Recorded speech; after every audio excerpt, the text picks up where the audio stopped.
தொடர்ந்து விரைவுச் செய்திகளை பார்க்கலாம். மலேசியா சென்றுள்ள பிரதமர் நரேந்திர மோடி அந்நாட்டு பிரதமர் மகாதீர் முகமதுவை சந்தித்து பேசினார். இந்தோனேஷிய பயணத்தை முடித்துக் கொண்டு விமானம் மூலமாக மலேசியாவின் கோலாலம்பூர் சென்ற பிரதமர் நரேந்திர மோடிக்கு சிறப்பான வரவேற்பு அளிக்கப்பட்டது. அதனைத் தொடர்ந்து புத்ரஜயாவில் உள்ள பிரதமர் இல்லத்திற்கு சென்ற நரேந்திர மோடி மகாதீர் முகமதுவை சந்தித்து பேசினார். அப்போது தேர்தலில் வென்று ஆட்சி பொறுப்பேற்ற மகாதீர் முகமதுவுக்கு பிரதமர் நரேந்திர மோடி வாழ்த்து தெரிவித்தார். மலேசிய பயணத்தை முடித்துக் கொண்டு சிங்கப்பூருக்கு பிரதமர் நரேந்திர மோடி புறப்பட்டுச் சென்றார். நாடு முழுவதும் நடைபெற்ற 10 சட்டப்பேரவை இடைத்தேர்தல்களில் மத்தியில் ஆளும் பாஜக பின்னடைவை சந்தித்துள்ளது. மகாராஷ்டிரா மாநிலம் பாலுஸ் கடேகான் தொகுதியில் காங்கிரஸ் வேட்பாளர் விஸ்வஜித் கடம் போட்டியின்றி தேர்வு பெற்றுள்ளார். இதேபோல மேகாலயா மாநிலத்தின் அம்பட்டி தொகுதியை காங்கிரஸ் கட்சி மீண்டும் தன்வசப்படுத்தியுள்ளது. உத்தரப்பிரதேச மாநிலம் நூர்பூர் தொகுதியில் சமாஜ்வாதி கட்சியும், கேரள மாநிலம் செங்கனூர் தொகுதியில் ஆளும் மார்க்சிஸ்ட் கம்யூனிஸ்ட் கட்சி வெற்றி பெற்றிருக்கின்றன. ஜார்க்கண்ட் மாநிலத்தில் இடைத்தேர்தல் நடைபெற்ற சில்லி, கோமியா ஆகிய 2 தொகுதிகளிலும் ஜார்க்கண்ட் முக்தி மோர்ச்சா வெற்றி பெற்றுள்ளது. பஞ்சாப் மாநிலம் ஷாகூர் தொகுதியை காங்கிரஸ் கட்சி கைப்பற்றியுள்ளது. உத்தரகண்ட் மாநிலம் தாராலியில் பாஜக வேட்பாளரும், மேற்கு வங்கத்தில் மகேஷ் தலாவில் ஆளும் திரிணாமுல் காங்கிரசும் முன்னிலையில் உள்ளன. அதிக அளவில் வாக்காளர் அடையாள அட்டை கைப்பற்றப்பட்டது தொடர்பாக தேர்தல் ஒத்திவைக்கப்பட்ட கர்நாடக மாநிலம் RR தொகுதியை காங்கிரஸ் கட்சி கைப்பற்றியுள்ளது. ஏர் இந்தியா விமான நிறுவனத்தை விலை கேட்க இன்று கடைசி நாள் என்ற நிலையில் தற்போது வரை எந்த நிறுவனமும் விருப்பம் தெரிவிக்கவில்லை. நஷ்டத்தில் இயங்கி வரும் ஏர் இந்தியா நிறுவனத்தை தனியார் மயமாக்க மத்திய அரசு முடிவெடுத்தது. இதற்கான ஒப்பந்த புள்ளிகளும் கோரப்பட்டன. மே 14ஆம் தேதி ஒப்பந்த புள்ளிகள் கோர கடைசி நாள் என்று முதலில் அறிவிக்கப்பட்ட நிலையில் பின்னர் 31ஆம் தேதி வரை காலக்கெடு நீட்டிக்கப்பட்டது. இன்று கடைசி நாள் என்ற நிலையில் இதுவரை யாருமே ஒப்பந்த புள்ளிகளை கோரவில்லை. இந்நிலையில் இனியும் காலக்கெடுவை நீட்டிக்கும் எண்ணமில்லை என்று மத்திய அரசு தெரிவித்துள்ளது. இதனால் ஏர் இந்தியா நிறுவனத்தை மத்திய அரசே தொடர்ந்து நடத்தும் சூழல் உருவாகியுள்ளது.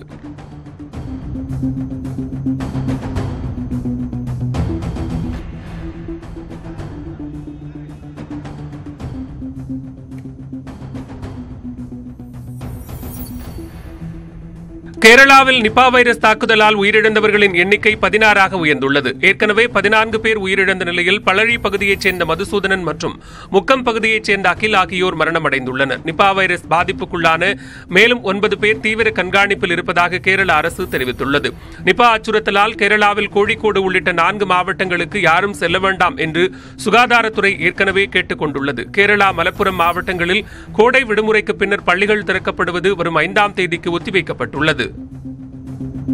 பகுஜன் சமாஜ் கட்சியின் தலைவர் மாயாவதி தான் வசித்து வந்த அரசு பங்களாவின் சாவியை அரசுக்கு விரைவு தபால் மூலம் அனுப்பி வைத்துள்ளார். உத்தரப்பிரதேச மாநில அரசு முன்னாள் முதலமைச்சர்கள் தங்களுக்கு ஒதுக்கப்பட்ட அரசு பங்களாக்களை காலி செய்ய வேண்டும் என்று அண்மையில் உத்தரவிடப்பட்டது. இதையடுத்து தனக்கு ஒதுக்கப்பட்ட அரசு பங்களாவை மாயாவதி காலி செய்துள்ளார். மேலும் பங்களாவின் சாவியை விரைவு தபால் மூலமாக அரசுக்கு மாயாவதி அனுப்பி வைத்துள்ளார். பங்களாவின் மின்கட்டண பாக்கி தொகை 73 லட்சம் ரூபாயையும் மாயாவதி செலுத்தியுள்ளார். கடும் தண்ணீர் தட்டுப்பாட்டை எதிர்கொண்டுள்ள இமாச்சல பிரதேசத்தில் குடிநீர் விநியோகத்திற்காக சுமார் 70 காவலர்கள் பாதுகாப்பு பணியில் ஈடுபடுத்தப்பட்டுள்ளனர்.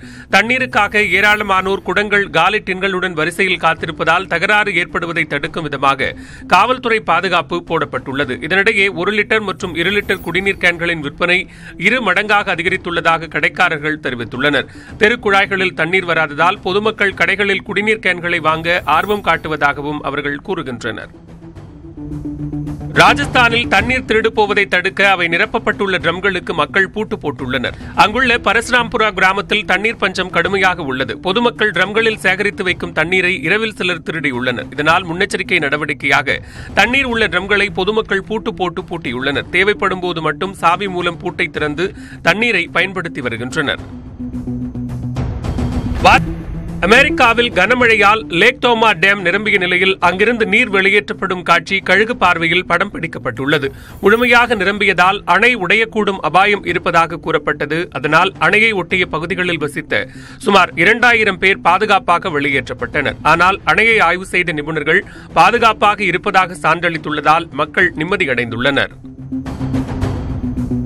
அமெரிக்காவின் இலியனாஸ் மாகாணத்தில் பேஸ்பால் போட்டியின் போது மைதானத்தில் சுழன்றடித்த சூறாவளியை வீரர்கள் அதிர்ச்சியுடன் பார்த்தனர். ஒரே இடத்தில் சுழன்றடித்த சூறாவளி சில நிமிடங்கள் நீடித்தது. ஆனாலும் அதை கண்டு அச்சப்படாமல் வீரர்கள் மைதானத்திலேயே இருந்தனர். புழுதியை கிளப்பிய அந்த காற்று பின்னர் வலு இழந்தது.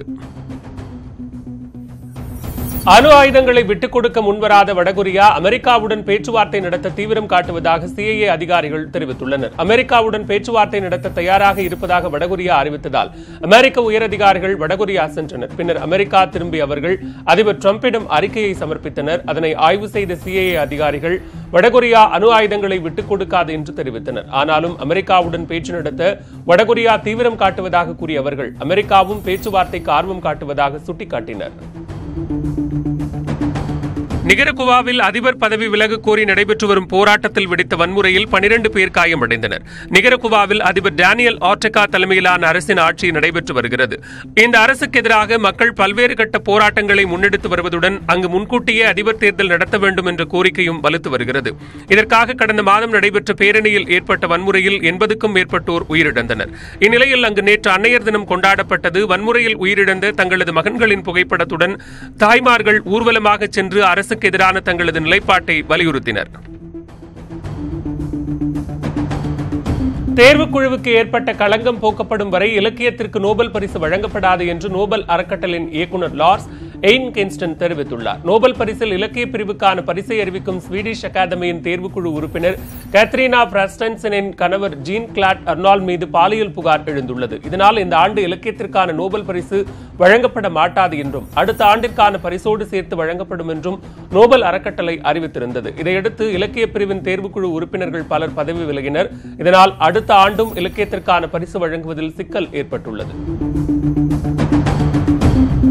பாலிவுட் மேலும் பல அண்மை செய்திகளுக்கு தொடர்ந்து இணைந்திருங்கள். இது நியூஸ் 18 தமிழ்நாடு.